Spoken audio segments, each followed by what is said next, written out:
সংসার একটা হলেও হাঁড়ি আমার দুটো। কেননা আমি একবার রান্না করছি, আমার শাশুড়ি একবার রান্না করছেন।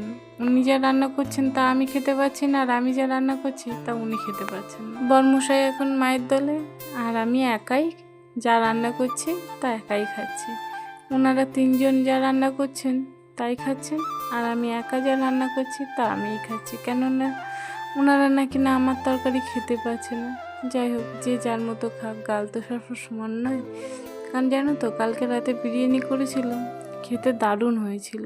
ও খাবে না বলেছিল বলে তাই বিরিয়ানিতে একটু ঝাল বেশি দিয়েছিলাম, খেতে দারুণ হয়েছিল।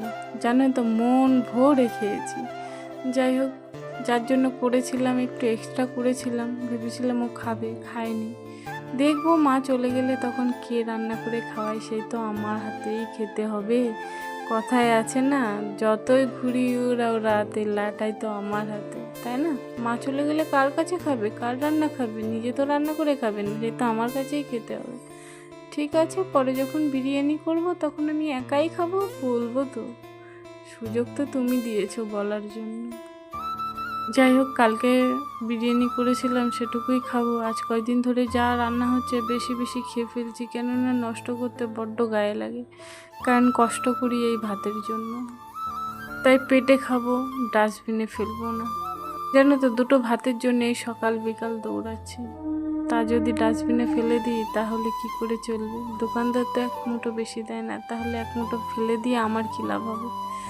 জানো তো, ছোটবেলা থেকে খাবার কষ্ট পেয়েছি বলে খাবারের মর্মটা বুঝি।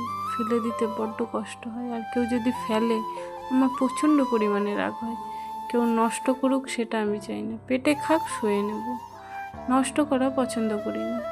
আজ কয়দিন ধরে ভাত তরকারি বেশি বেশি রাঁধছে আর ফেলানি হচ্ছে। এই ফেলে দিলে যে আমার মাথাটা এত গরম হয়ে যায় তা আমি কাউকে বলে বোঝাতে পারবো না।